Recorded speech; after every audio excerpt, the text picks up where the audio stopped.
Assalamualaikum warahmatullahi wabarakatuh.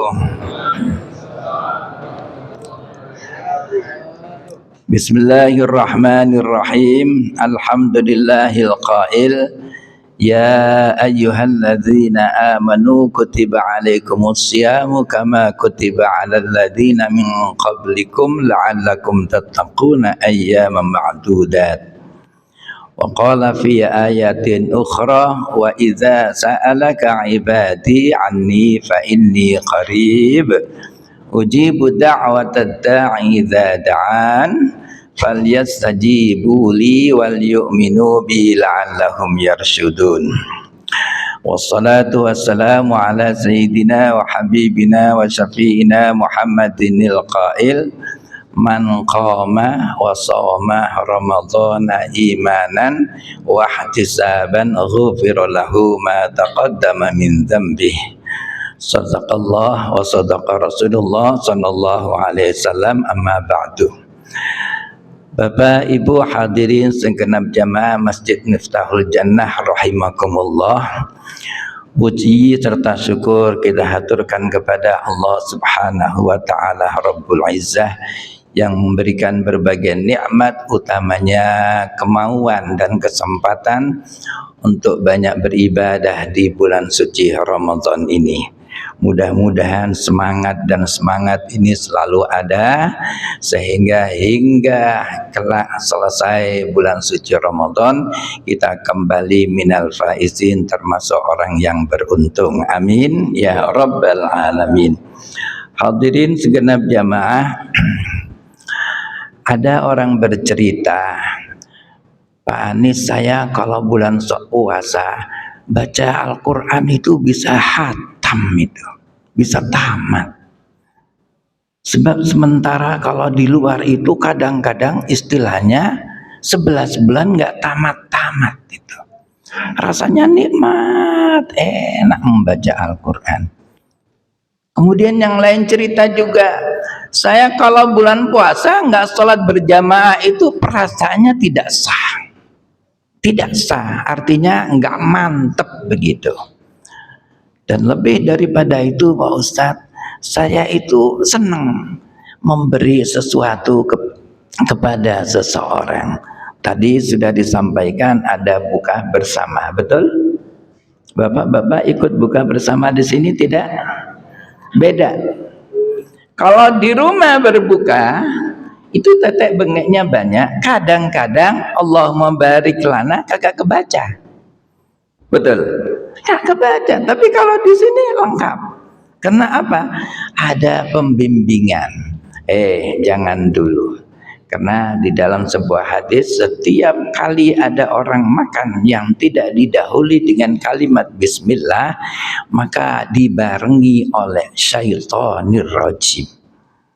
Bahkan di dalam sebuah kitab fikih disebutkan, kalau Anda lupa membaca bismillah, bacalah di pertengahannya atau di akhirnya. Bismillahi fi awwalihi wa akhirihi. Itu bedanya kalau kita bersama-sama. Ketika saya diminta untuk menyampaikan sambutan atas nama kedua keluarga di dalam sebuah acara pernikahan, di akhir saya sampaikan itu kalimat begini: silakan Bapak dan Ibu mencicipi semua hidangan yang telah tersedia, namun kami harapkan awalilah dengan membaca Bismillahirrahmanirrahim 1. Dan akhirilah dengan bacaan hamdalah, alhamdulillah. Begitu selesai, ada orang komentar, Pak Anis sambutannya islami sekali. Nah, itu orang itu perlu diberi semacam masukan, diberi wa'idhah, yakni bentuk teguran-teguran. Karena apa? Kadang-kadang orang itu terbiasa, jadi akhirnya lupa dan lain sebagainya. Itulah manfaatnya orang bermujamaah dan bersama-sama. Yang lain ada yang cerita, Pak Ustadz, saya kalau malam bulan suci Ramadan itu rasanya nikmat gitu. Apanya nikmat? Kalau sholat baik yang wajib maupun yang yang sunnah. Seperti sholat tarawih ini sebetulnya dalam hadis kalimatnya itu begini, man qoma. Qoma itu artinya qiyamul lail. Nah, jadi hadisnya itu tidak menyebutkan man roha, barang siapa yang sholat tarawih, tidak begitu kalimatnya. Jadi kalimatnya man qoma wa shoma, siapa yang istilahnya qiyamul lail. Nah, lalu dilanjutkan dengan puasa dan seterusnya. Bonus dari Allah adalah ghufira lahu ma taqaddama min dzambi. Orang itu akan terampuni segala noda dan dosa yang telah lalu. Hadirin hadirat rahimakumullah. Bila mana orang tadi bertanya, kenapa kok mudah, gampang, nyaman, bahkan kesolehan sosial itu terasa sekali. Ya, kesolehan sosial itu artinya apa? Kepengen memberi. Karena ajaran Islam itu ketika kita lahir itu sudah diajarkan untuk memberi. Maaf, boleh tahu Bapak sudah pernah diakikahi belum, Mbak? Tanya dong. Bu, sudah diakikahin belum? Kagak ada yang jawab itu. Masya Allah. Saya diundang orang akikahan, Bapak. Karena ada tradisinya kalau sudah istilahnya dicukur, ya, dipotongkan 1-2 ekor, lalu dicukur, diberi nama. Biasanya kalau sudah ini istilah satu kampung, begitu baca ya Nabi salam alaika, saya panggil gitu. Ayo keluarkan ya. Loh, siapa Pak Anies? Ya bayinya. Dia keluar. Loh, kok gede gitu? Direktur di sebuah perusahaan terkenal, tidak perlu saya sebut. Direktur, gajinya di atas 2 miliar. Bapak percaya nggak gaji bank? Maaf, di sini ada seorang dirut sebuah bank. Gaji Bapak itu, ya, yang paling gede itu 4 miliar. Allahu Akbar. Tapi masih nyolong ya. Kenapa ya? Masya Allah, 4 miliar. Bingung makannya, ya. Saya itu di PT IKI menjadi wakil rektor, itu belum pernah digaji di atas 1 juta. Karena apa? PT IKI itu lillahi ta'ala. Lillahi ta'ala, betul. Jadi saya datang itu yang ngajar aja tiap hari, berapa SKS ngajar aja. Dan setiap kali nada tangan tidak lagi terlintas untuk sebuah kehidupan, tidak. Tapi ini adalah sebuah keberkahan, begitu. Alhamdulillah cukup. Karena apa? Orang qanaah artinya menerima atas pemberian Tuhan itu akan selalu cukup. Nah, ketika dipanggil, ini datang nih ya.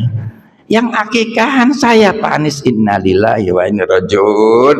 Nah, ini gimana ini cara nyukurnya ini? Ya nggak usah dicukur deh, kemarin saya udah cukur sendiri Pak Anies gitu. Itu kalau menurut ilmu fikih, menurut sebuah hadis, al-ghulamu murtahanun bi aqiratihi hatta tutbahu. Seorang anak yang lahir itu udah diajarkan bersedekah dengan 2 ekor atau 1 ekor. Nah, itu udah diajarkan oleh Allah dan Rasulullah. Kalau menurut hadis ini murtahan tergadai. Jadi kalau belum dipotongkan 1 atau 2 ekor, berarti dia ada di pegadaian. Nah, saya mau tanya, Bapak-bapak sudah ditebus belum di pegadaian ini? Insya Allah husnudzon, harus kita baik sangka kepada kedua orang tua. Nah, karena rata-rata ustadz itu rizki materinya terbatas. Ketika istri saya tanya, kamu sebulan ini rajin banget ya sholatnya? Oh, iya mas, kan saya udah nggak hamil, nggak men lagi. Oh, jadi kamu sudah hamil? Iya. Oh, sudah. Jadi sejak dia ngomong hamil, tiap hari saya jajanin. Tiap hari, ya, saya jajanin 10.000. Kata istri saya, iya kalau ini cewek 10.000 kali 1 bulan 300 kali 10 bulan 3 juta 1 ekor kalau itu wanita. Jadi bagaimana? 20 dong. Saya jajanin 20, tapi nggak saya kasihkan sama istri saya, entar ludes, betul nggak? Di cewek beda kan gitu ya, kalau ada duit merah gitu ya sama hijau. Jadi saya bikinkan celengan, saya masukin celepok sampai begitu lahir saya bongkar, alhamdulillah dapat 2 ekor kambing. Rata-rata orang-orang di bidang agama itu cukup.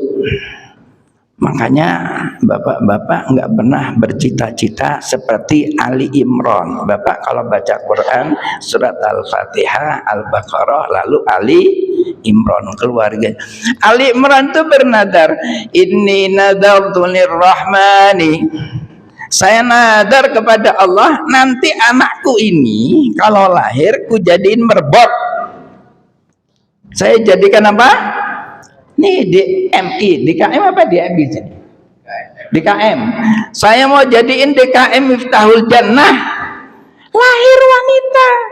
Bagaimana? Siapa? Adalah Siti Maryam. Nah, ketika lahir wanita, karena sudah nadar, harus diserahkan ke mihrab atau di masjid. Jadi begitu lahir tidak lagi diasuh oleh ibunya, langsung diserahkan ke masjid. Ketika di masjid, siapa yang berhak untuk mengasuhnya? Semuanya kepengen, karena ini keluarga orang baik. Kira-kira kalau umpamanya Pak Prabowo nikah ya Bapak, kemudian setahun dia punya anak ya, ngelahirin, terus Pak Prabowo ngomong, siapa yang mau jadi babysitter? Orang jadi bening rebutan. Bagaimana tidak? Wah, ini kesempatan kan begitu. Ini sama dengan Ali Imran. Nah, ketika itulah Nabi Zakaria lalu bikin perlombaan. Begini saja, siapa yang bisa memanah Kali Ciliwung dan panahnya tidak tembus, dia loncat-loncat seperti ini, sebagaimana kita kalau dulu di kampung-kampung suka melempar batu, dan batunya itu berapa kali dia berada di atas, itu yang menang. Semua ikut, tidak ada yang sukses dan berhasil. Akhirnya Nabi Zakaria mencoba dan dia betul-betul berada di atas air. Nah, saat itu Nabi Zakaria belum punya anak. Istrinya disebutkan Akirah, yaitu artinya orang yang mandul. Tapi barokahnya dia itu mengasuh Siti Maryam, lalu Allah menyatakan, ya Zakaria, istrimu nanti akan hamil. Ya Allah, bagaimana bisa hamil? Orang istriku itu adalah orang mandul. Tidak, ya, semuanya bagiku innama amruhu idza arada ayyakula. Ibu-ibu kok nggak jawab? Ayo lagi. Innama amruhu idza arada syai'an kun. Jadi di sana. Lalu bertanya, ibu-ibu biasanya kalau orang hamil itu istilahnya nyidam, betul ya? Lalu Nabi Zakaria tanya kepada Allah, ya Allah, bagaimana tanda-tandanya bahwa istri saya nanti hamil? Kamu nanti kagum selama 3 malam tidak bisa bicara. Jadi ketika kamu tidak bisa baca, ini Al-Quran yang cerita, maka disitulah kamu adalah telah mendapatkan anak. Fa'auha, kemudian Nabi Zakaria setiap kali mengajak umatnya itu kalimatnya fa'auha. Fa'auha itu artinya banyak. Nah, ini auha itu artinya bukan wahyu, tapi fa'asyarah, memberikan isyarat kepada umatnya agar tetap menjalankan perintah Allah lalu hamil. Nah, dari sinilah bagi seseorang yang nggak punya anak disuruh apa? Mancing, betul ya? Bagaimana caranya mancing? Ngambil anak orang lalu diasuh. Itu kira-kira aslinya dari adalah Nabi Zakaria. Hadirin hadirat, memang tidak ada orang itu ngelahirkan atau punya anak cita-citanya jadi merbot, betul ya? Betul? Tapi ada orang India, ya, seorang pengusaha hebat datang ke Saudi kepengen jadi cleaning service. Di sini ditulisi Bin Laden, di sini tulisannya Bin Laden. Tapi setelah WTC ya, yang di Amerika itu, Itu la ilaha illallah. Amerika itu melarang Bin Laden. Karena apa? Bin Laden itu punya anak namanya Usamah bin Laden, dan itu yang diburu dan akan dibunuh. La ilaha illallah. Jadi seperti begitulah pengaruh Amerika terhadap dunia Islam. Apa yang ingin saya ceritakan? Dia mendaftar diri menjadi cleaning service. Ketika dia cleaning service di sana, ditanya, adfa al-bisyara kullah syahrin kita wa kita. Kamu nanti gajinya adalah 1.500 real. La, ana ma'adfa. Saya tidak mau menerima gaji. Kenapa? Ya saya hanya ingin Allah Ta'ala sudah banyak memberi aku, lebih dari cukup. Oleh karena itu saya ingin sedikit istilahnya berbalas budi kepada Allah. Saya nyapu, dia cerita begitu.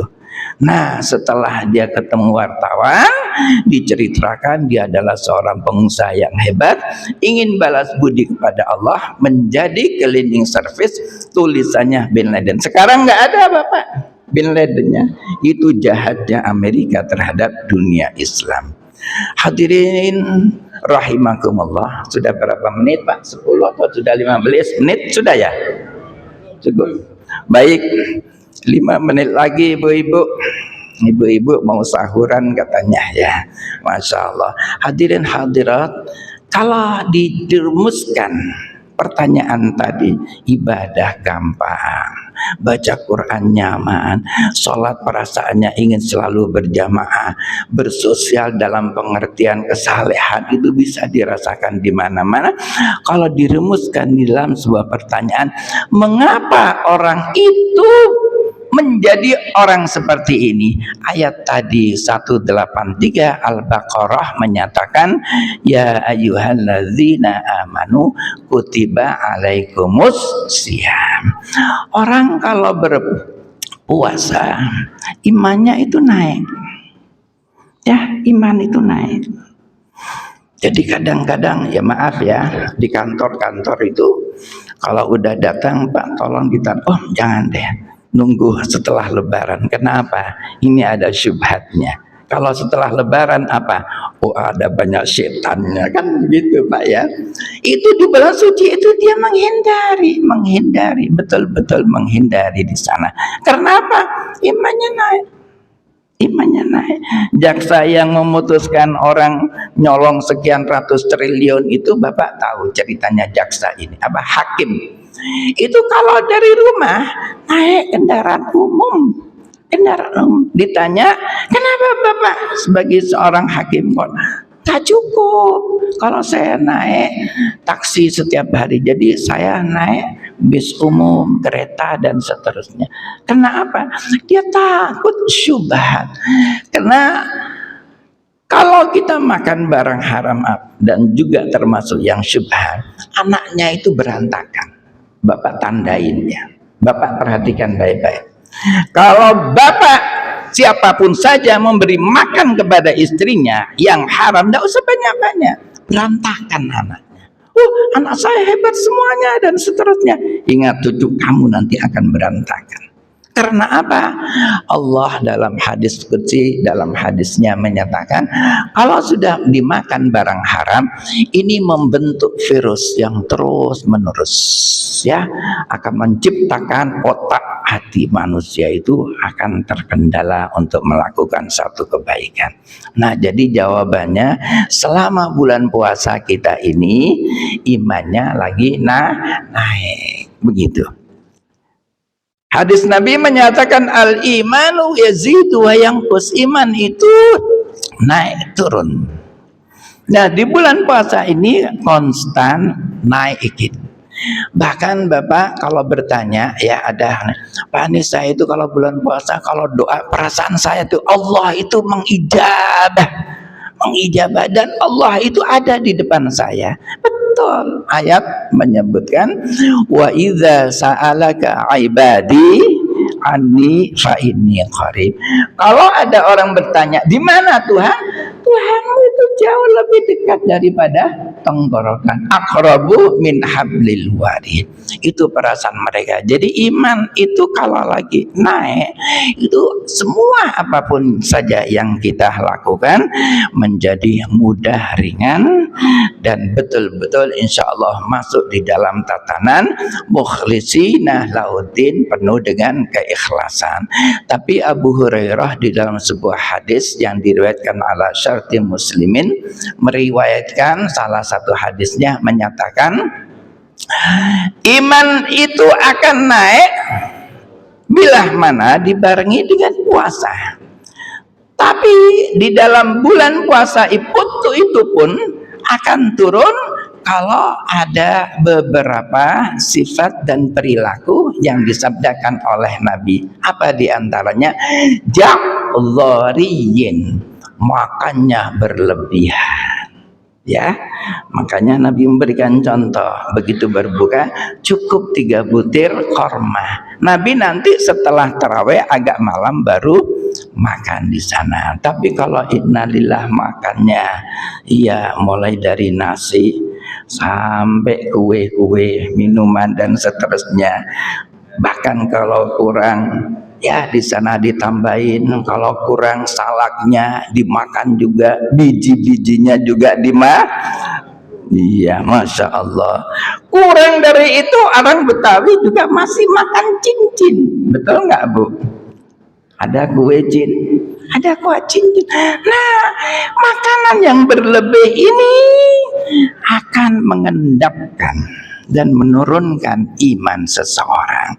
Oleh karena itu Nabi Muhammad SAW kalau makan itu hanya sepertiga perut. Ya, boleh saya peragakan? Nabi kalau makan begini. Coba ibu-ibu nggak ngeliat saya ya? Ya, lihat saya ya. Gini, Nabi. Kenapa? Yang diisi di sini aja. Coba Bapak di berbuka begini cara duduk. Orang Arab kalau makan itu pakai nampan. Nah, jadi banyak makan seperti ini. Kira-kira ada 5 apa? Kenapa? Yang diisi. Nah, begitu sudah minum dan minumnya, saya begini. Tambahin airnya, satunya sepertiganya adalah oksigen. Nah, jadi terawihnya enggak 8. Di sini berapa Mas? Oh 11 bukan 8 ya. Alhamdulillah. Oh 3-nya tak witir ya. Iya. Makanya kalau Bapak ke Magetan, terawih itu dari sejak beduk Isya sampai menjelang subuh. Pembacaan Al-Quranul Karim setiap malam khatam. Minimal 1 Al-Quran 30 juz. Ya, tapi makmumnya semuanya hafal Quran. Bapak kan hafal ya, Insya Allah ya, di luar kepala. Ini Quran ini di luar. Ini Quran di luar. Betul, tidak salah Bapak ya. Tapi kalau Bapak ngikuti Sayyidina Ali, Bapak sudah hafal Quran. Nabi Muhammad kan bikin sayembara, saya pengen mantu siapa di antara kalian yang bisa menamatkan Al-Quran dalam 1 malam. Silahkan tidur semuanya di masjid. Kemudian pagi-pagi ditanya oleh Rasulullah, siapa yang sudah tamat? Sayyidina Ali yang pada ngorok dari mulai pertama sampai pagi ngorok, saya ya Rasulullah telah tamat Al-Quran. Yang lain komplain, bagaimana Ali kau bisa tamat Al-Quran sementara kamu ngorok? Kan Nabi udah pernah ngomong, barang siapa yang membaca surat Al-Ikhlas 3 kali berarti sama dengan membaca Tuh Bapak, bukan hanya 3 kali, 1000 kali kan Pak ya. Masya Allah, Alhamdulillah. Hadirin, hadirat, itu ayo makan. Di dalam Quran itu konsepnya kulu, makan, washrabu, minum, wala tusrifu, jangan berlebihan. Sama juga dengan penerimaan Bapak. Kalau berlebihan itu nggak benar. Makanya kalau kita dapat gaji lebih, sisihkan untuk siapa? Untuk fakir miskin dan seterusnya, dan untuk di akhirat. Begitu. Cara nyisihkan itu jangan nunggu nanti bulan puasa, tidak. Itu satu. Yang kedua, jawabun, jangan suka marah. Di bulan puasa yang namanya nafsu dapat diredam dan ditekan. Jangan marah, ya. Jangan marah. Ini sudah lebih dari 15 menit. Ada tulisan Pak 15 menit gitu, udah lebih ya. Maaf, beberapa menit lagi. Itu yang kedua. Yang ketiga, jawadin bil aswaq, jangan suka di pasar itu bikin onar, bikin gaduh, bikin kebohongan. Jangan. Bapak-bapak ingat ya, ada sebuah toko yang disebutnya pasar hebat. Itu hati-hati kalau bapak beli itemnya banyak, hati-hati, cocokkan dengan struknya. Kadang-kadang yang dibeli 10 betul struknya, tapi itemnya yang dibeli satu itu tertulis bisa 10 item. Itu benar. Ini yang cerita, saya punya murid bagian keuangan di Hero dulu. Itu rupanya memang diciptakan seperti itu. Jadi naudzubillah. Jadi kalau Nabi menyatakan hati-hati di pasar. Kemudian yang menurunkan semangat iman itu adalah jifatin bil laili, molor terus. Ya, orang puasa itu kan enaknya apa Pak? Tidur, betul nggak? Betul. Habis subuh tidur, nambah. Iya, ketika bapak dibangunkan, Pak kok tidur terus? Kan Nabi bersabda apa? Orang puasa itu seluruhnya adalah ibadah. Geblek gitu. Ini tidak dapat dimanfaatkan secara maksimal. Itu jifatin bilaili.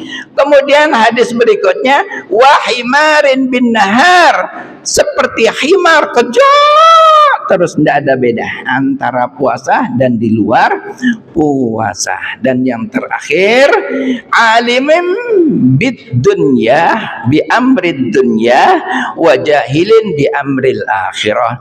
Masalah dunia ilmu dikuasai semua, tapi di bidang keagamaan mereka jahil, tidak banyak paham. Perhatikan Bapak ya, ini contoh kecil. Orang sholat taraweh lebih baik mana dengan sholat ba'diyah isya?